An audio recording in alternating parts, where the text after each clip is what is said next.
Okay, so Anubis is one of the data miners for definitely Let's Go, and I want to say definitely Sun and Moon, maybe before that. They also did some stuff.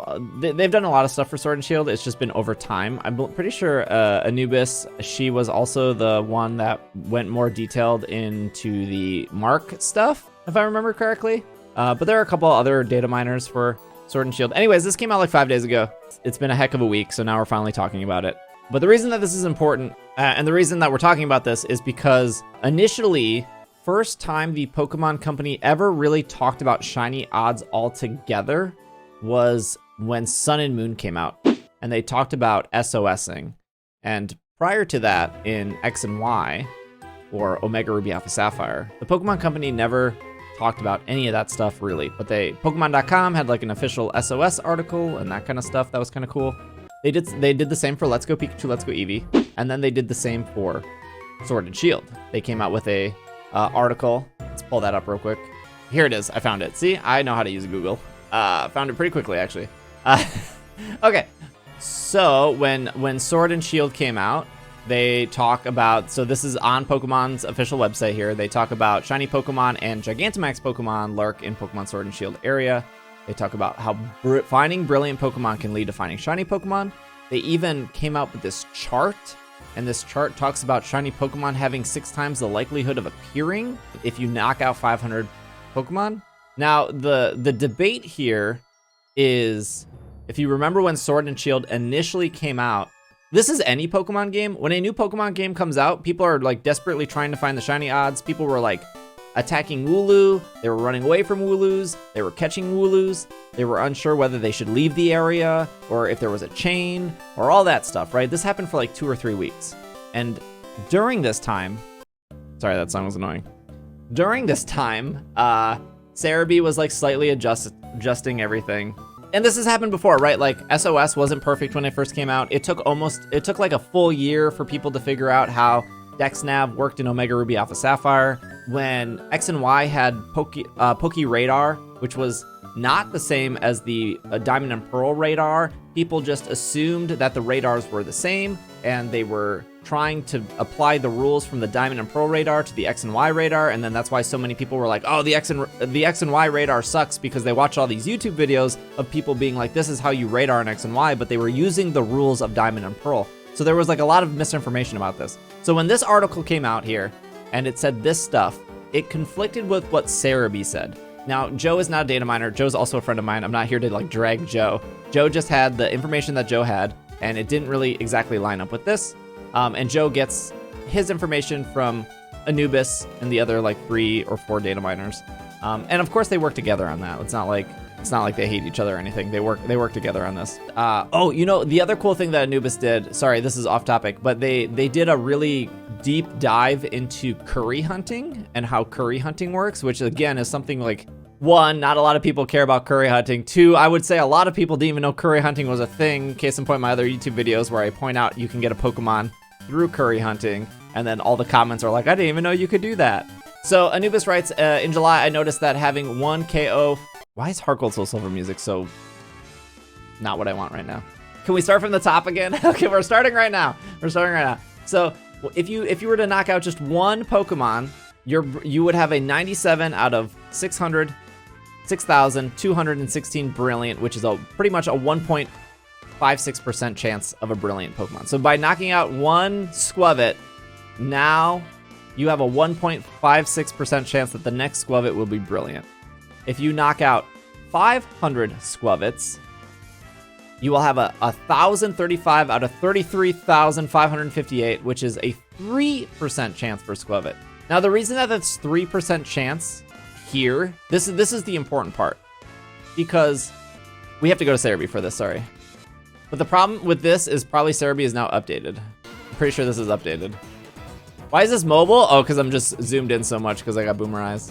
Yeah, it's different. Anyways, it doesn't really matter. Ultimately, what people believed is that this method was broken, and if you knocked out 500 Pokemon, you would only have a 3% chance that the Pokemon you encounter would have increased shiny back. charm odds. So that's a little hard to wrap your head around. What it means is you knock out 500 Pokemon, and 3 out of 100 times you will have a 1 in 1,000 chance of 1,362 or with 65 chance of getting a shiny. And the other 97 times it would be 1 in 4,000, the normal rate. And that's what people believed for over a year. No one was understanding this. Now, if this has never changed. This is Pokemon.com's article. This has never changed, right? And it says if you knock out at least 500 Pokemon, your shiny Pokemon will have 6 times the likelihood of appearing. We'll move on. We'll move on. I promise this will start making more sense. So some users have already noticed that the official online strategy guide, which is what we were just looking at right here. This is what we're looking at. Was similar to Caphonics. That's another data miner. So this right here, where my mouse is, this was from November 14th, 2019. So this is what everyone was looking at back in the day. And we see the extra rolls here, and we see the like 25% chance, 10% chance, 5%. We see these numbers here. And when people looked at this chart, this is a lot of like trying to remember what happened 2 years ago at this point. Back in the day, people were saying this chart is broken and it doesn't work. Now, this was the original information people were going off of, and Kurt Kalphonics, one of the data miners here. Pokemon in Sword and Shield give you extra rerolls, generate a shiny based on how many Pokemon you've battled, and how long your current counter chain is. So, the current chain was why people were like scared to run away from Wooloo or whatever back in the day. Shiny Charm still gives you +2. We're not sure what increments your chain counter, but this is it. So this is what Cerebi based all their information on. And that's not wrong, right? Because, you know, this is one of the few data miners for these Pokemon games, and they've data mined past Pokemon games, right? And they've been right before, and they've been wrong before. Dream, thanks for 27 months. And if we look at this side, let me move this real quick. We can see that this on this side is the same as this right here. And this is saying the 2, 3, 4, 5, 6. That's what you're seeing right here. And then you're seeing the 20, 50, 100, 20, which you're seeing right here, right? So these things do line up. Oh, yeah, here we go. So prior to this tweet right here, this is where we started. I know this is a lot. This is where we started. We're only on tweet 2. There's 17 tweets, I think. This is where we started. This is what this was before. So this is what people believed for almost 2 years. Look at how complicated this is. So it's saying that I don't even know where to start. I don't even know where to start here. This is just out of control. But anyways, the only thing that matters here is that people just thought that this whole thing was broken. And of course, because people were so negative when Sword and Shield came out, they just were so dismissive and being like, oh, Game Freak doesn't know how to code. They ruined the shinies. They broke this. Star shinies are broken and square shinies are broken and the shiny odds are broken and they messed everything up, right? People were just really upset at the time. So the fact that like we didn't have what seemed to be solid information just also made people angry for shiny hunting in these games. Anyways, oh yeah, that's a good point. Yeah, Steel says every patch people were asking if shiny odds were fixed. Yes, because Sword and Shield has had like, I think 5 updates since then. And yeah, every time there was an update, people would look specifically at the shiny odds because again, remember, people thought the shiny odds were broken, and then Joe would tweet like, nothing has changed with the shiny stuff, and they did fix stuff, right? They fixed, there was a thing that was broken with surprise trade. There was something where like people were putting like Mewtwo and Dynamax raids. Like they did fix a bunch, not a bunch, but they did fix some things in Sword and Shield, but they never fixed the broken shiny things. But spoiler, it was never broken. People just didn't understand how it worked. So keep this in mind. I posted what a Pokemon receives an extra shiny roll from the Pokedex KO count. It shows up in the overworld as a brilliant. Chain fishing seems a good way to test this. Nothing has been published about the other 4 columns of Kurt's table. Kurt's table was the original thing we were talking about right here.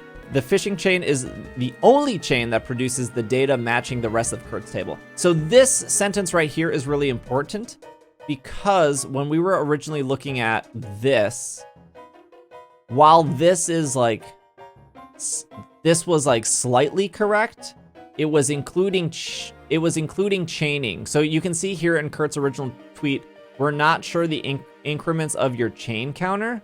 So chain phishing does exist in Sword and Shield, but it is not the same chain phishing as in X and Y and Omega Ruby Alpha Sapphire. They also talk about chain phishing here.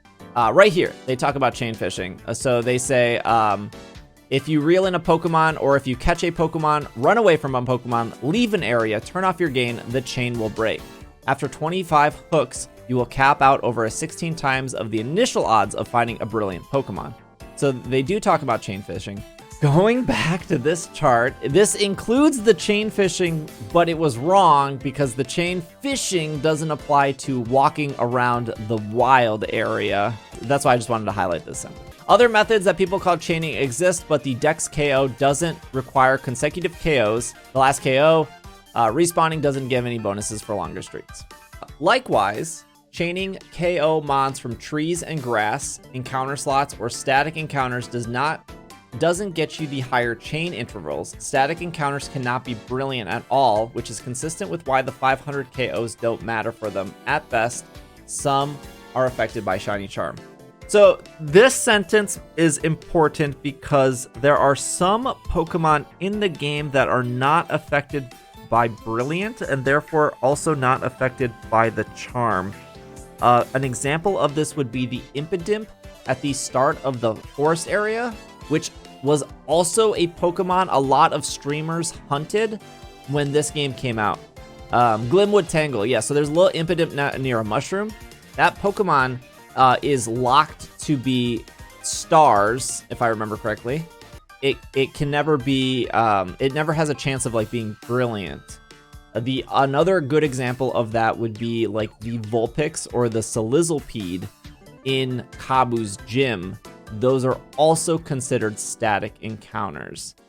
Brilliant Pokemon would be the Pokemon with the yellow aura around them. If you were to catch the Vulpix in Kabu's gym, it would guaranteed be stars, and it would be a 1 in 4,000 chance, even if you had the Shiny Charm. Though you can't get, I don't think you could get the Shiny Charm before Kabu's gym, but just hypothetically. So like an interesting thing about the squares and stars is any Pokemon you catch in Let's Go Pikachu, Let's Go Eevee are going to be squared, except the static encounters in those games. So if you were to catch a Zapdos, a Moltres, a Mewtwo, those, when you move them into Sword and Shield, will be stars. They cannot be squares because they're static encounters. So another example would be the Wormhole Pokemon. That would be like Altaria, Yanmega, Abomasnow, Hippowdon, Drapion. All of those Pokemon, those 20 Pokemon in the Wormhole, they're all guaranteed squares, which some people believe to be the rarer one, except if you were to go back to Sun and Moon, people would be like, oh, these are the like worthless easy shinies, but they're like it's all silly. That's why I like this. That's why like I've always said like the squares and stars don't matter. Like they're just cosmetic. They just signify static or not static or this kind of method or that kind of method. That's really not that big of a deal. The official website lists these requirements for chain phishing. Yes, you do have to reel and KO everything. Found out that they leave one piece of critical information behind, which is chain phishing increases the brilliant rate, but when a brilliant Pokemon spawns, the chain resets. So we're going to talk, so this is just chain phishing right now. So you can reel consecutively to KO the Mon. You can fight a Pokemon on the land, and then it will reset to 0 if a brilliant spawns, if you reset the game, which we talked about right here. If you despawn by walking away or getting on your bike, if the Pokemon runs away, or if you catch the Pokemon. So all these things right here resets that back to 0. We know the chain only goes up to 25 because that's what Pokemon.com says. So the too long didn't read here is because chain phishing forces the chain to reset based on these parameters up here. You don't get shinies as fast as you think you would because you have to, because once a brilliant spawns, your chain is reset, right? And it can spawn in like anyways, these tables are like really complicated. I don't know, like I don't want to go too in depth of the math because Really, at the end of the day, you can't really control this, right? If you were to start shiny hunting an ice Q, it doesn't, like, I guess you could look at this and you could study this, but at the end of the day, you're just going to keep encountering ice Q until it turns a different color, right? So it's like, it's not that much of it's not like the end of the world to like have this stuff memorized or like to go really in depth with this. It's either shiny or it's not. Why? Your expected brilliant rates at 500 KOs, 3, 5, 8, 13, 28 from the original Calphonics data shows 3, 5, 8, 15, 33. There was a mathematical error in when this original table was posted. So there was an error. Obviously, this original table was what caused all this drama. Okay, so calculating shiny rolls. At 500 plus KOs, 3% are brilliant for that species.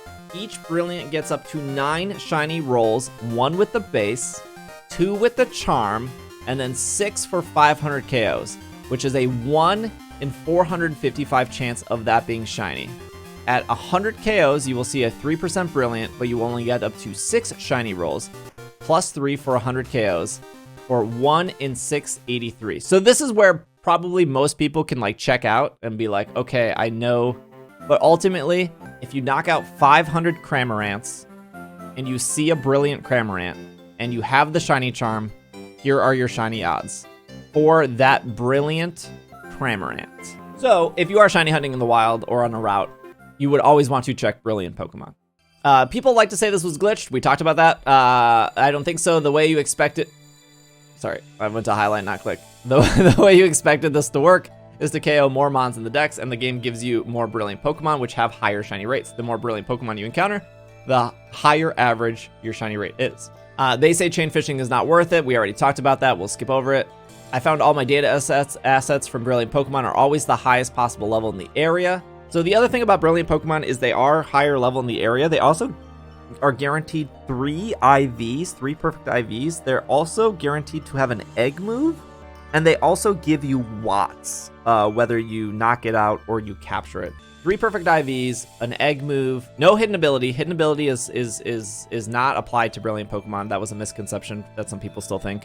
Brilliant hidden abilities only apply to raid dens. So for an average shiny hunter, this means go after brilliant Pokemon if you like shinies.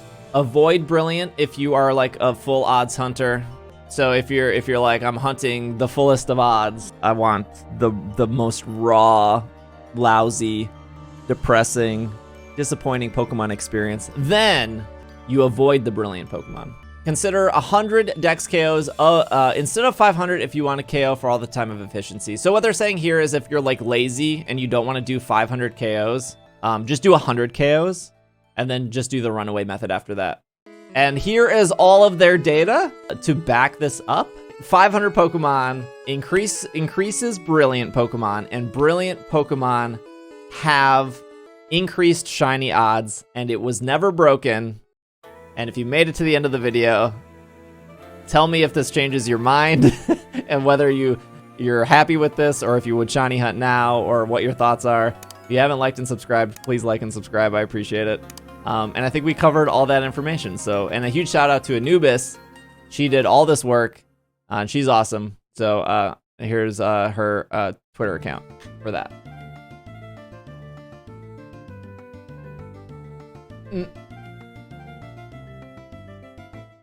Okay, I'm gonna hit stop recording.